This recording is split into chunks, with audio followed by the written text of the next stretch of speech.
రెండో అంశం అన్న, ఎంఆర్పిఎస్ ముందున్న యాక్షన్స్ ఏంటి? ఇప్పుడు సుప్రీంకోర్టు తీర్పు తర్వాత ఎంఆర్పిఎస్ ముందు ఎలాంటి యాక్షన్స్ ఉన్నాయి? మీరు ఎవరి నుంచి ఏం ఎక్స్పెక్ట్ చేస్తున్నారు? Okay, right. సుప్రీంకోర్టు తీర్పు తర్వాత ఆగస్టు 1 తర్వాత ఎస్సీ రిజర్వేషన్ల వర్గీకరణ చేసుకునే అధికారం రాష్ట్రాలకే ఉంది, చేసుకోవచ్చు అన్నది. ఇప్పుడు ఎవరి మీద పడ్డది? రాష్ట్ర ప్రభుత్వం మీద పడ్డది. తీర్పు వచ్చిన తర్వాత పంజాబ్లో వర్గీకరణ అమలు చేసుకుంటారు.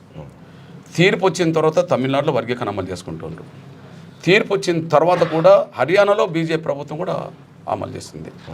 ఓకే, చంద్రబాబు నాయుడు గారు త్వరలోనే అమలు చేస్తామని చెప్పి నిన్నగాక మొన్న ఇక్కడ మాదిగపల్లికి వెళ్ళి మాట్లాడిండు. విషయం ఏంటంటే తీర్పు వచ్చిన రోజు దేశం స్పందించకముందే, ఏ ముఖ్యమంత్రి స్పందించకముందే గౌరవ మన ముఖ్యమంత్రి రేవంత్ రెడ్డి గారు ఎస్సీ వర్గీకరణ దేశంలో అందరికంటే ముందు నేను చేస్తానని చెప్పి నిండు శాసనసభలో మాట్లాడాడు. దాన్ని విశ్వసించాం మేము. ఎందుకు విశ్వసించామో చెప్తాను. తను వ్యక్తిగతంగా వర్గీకరణకు అనుకూలం. ఆయన జెడ్పీటీసీ నుంచి మొదలుకుంటే ఇవాళ ముఖ్యమంత్రి అయ్యేంత వరకు ప్రతి దశలో ఎన్ని దశలు ఉన్నాయో, జెడ్పీటీసీ, ఎమ్మెల్సీ, ఎమ్మెల్యే, ఎంపీ, ఇప్పటి వరకు ఇప్పుడు ముఖ్యమంత్రి ప్రతి దశలో ఎంఆర్పిఎస్ ఆయనకు అండగా నిలబడ్డది. ప్రతి దశలో వర్గీకరణకు ఆయన అండగా నిలబడ్డాడు. మాట్లాడాడు, ధర్నాలకు ధర్నాలకు వచ్చాడు, సభలకు వచ్చాడు. ఎప్పుడన్నా చేయుతనివ్వమంటే నా తమ్ముడు అడగకుండా నువ్వు ఎట్లతో ఉద్యమానికి ఎట్లా 1 లక్ష రూపాయలు సాయం చేశావో ఆయా సందర్భంలో కొంత సాయం కూడా ఉద్యమానికి చేశాడు. అంటే అర్థం ఏంటిది? ఆయన మనసు వర్గీకరణ కోరుకుంటుంది, మాదిగలకు న్యాయం చేయాలని కోరుకుంటుంది. అట్లాంటి ముఖ్యమంత్రి అసెంబ్లీలో మాట్లాడాడు. అసెంబ్లీలో మాట్లాడినాక నేనైనా నమ్ముతా, ఎవరైనా నమ్ముతారు. కానీ ఏ పార్టీలో లేనంత పలుకుబడి మొదటి నుంచి మాల సామాజిక వర్గానికి ఉంటుంది. కాంగ్రెస్ పార్టీ ఏ పార్టీ వ్యతిరేకించదు, అన్ని పార్టీలు సమర్థిస్తాయి కాంగ్రెస్తో పాటు. కానీ ఏ పార్టీలో కంటే కాంగ్రెస్ పార్టీలో వాళ్ళ పలుకుబడి ఎక్కువ ఉంటుంది.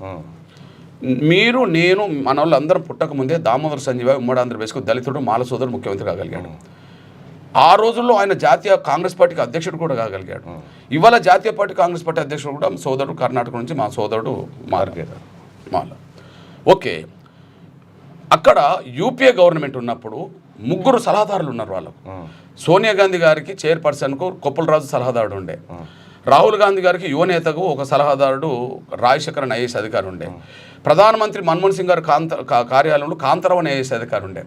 యూపీఏ గవర్నమెంట్ నడిపింది 3 అవుతే ఆ 3 సలహాదారులు తెలుగు ఆంధ్రప్రదేశ్ మాలలు అయిపోయారు. అంటే ఆ రోజు వర్గీకరణ ముందుకెళ్లకుండా పోవడానికి కారణం అది. ఇప్పుడు చెప్పండి, ముఖ్యమంత్రి 3 ప్రకటనలు చేశాడు. నేను అందరికంటే ముందు అమలు చేస్తా. 2 గత నోటిఫికేషన్లు కూడా వర్గీకరణ వర్తింపజేస్తా. అవసరం ఆర్డినెన్స్ తీసుకొస్తా అన్నాడు. ఓకే, ఆర్డినెన్స్ స్థానంలో కమిటీ వచ్చింది, కమిషన్ వచ్చింది. నేను టెక్నికల్గా ఏ ఇబ్బందులు రాకుండా చేయడం కోసం వేసిండంటే మేము స్వాగతిస్తాం, దానికన్నా నాకు చెప్తాను. కానీ వీళ్ళు ముఖ్యమంత్రి మీద ఒత్తిడి పెట్టడంతో పాటు పోయి వివిధ సందర్భాల్లో మీరు తొందరగా ముందుకెళ్ళొద్దని ఖర్గే దగ్గరికి పోయి కూర్చున్నారు. వీళ్ళకి పలుకుబడినారు కదా. ఇప్పుడు డిప్యూటీ సీఎం ఆ వర్గమే, లేదా ఒక కుటుంబంలో 3 పదవులు పొందే అంత వెంకటస్వామి కుటుంబం ఉన్నది. వీళ్ళు పోయి మళ్ళీ రవి పోయి అక్కడ ఏం చేసిండ్రు, తొందరగా ఇది కాకుండా చూడండి అని చెప్పిండ్రు. ఖర్గే గారు ఎస్సీ వర్గీకరణ చేద్దామని చేవెళ్ళ డిక్లరేషన్ చేశాడు చేవెళ్ళలో. కానీ ఏమైందంటే కేసీ వేణుగోపాల్ గారు, అంటే ఖర్గే గారు ప్రకటన చేయకుండా కేసీ వేణుగోపాల్ ప్రకటన చేశాడు. ఎస్సీ వర్గీకరణ విషయంలో కాంగ్రెస్ అధిష్టానం ఒక నిర్ణయం తీసుకునేంత వరకు ఎవరు ముందుకెళ్ళొద్దు, ఇంక్లూడింగ్ రేవంత్ రెడ్డి గారు కూడా వర్తిస్తానని అన్నాడు ఆయన నోటి నుంచి. అంటే అసలు ఎందుకు ఆ మాట వచ్చింది అంటే మల్లికార్జున ఖర్గేతో చెప్పించకుండా ఆయనతో చెప్పించారు. అక్కడ నుంచి స్పీడ్ తగ్గడమే కాకుండా ముఖ్యమంత్రి రేవంత్ రెడ్డి గారు ఇచ్చిన మాటకు విరుద్ధంగా రాష్ట్రంలో కొనసాగుతుంది. కారణం ఏంటంటే గత నోటిఫికేషన్లు కూడా వర్గీకరణ వర్తింపజేస్తామని అన్నాడు కదా.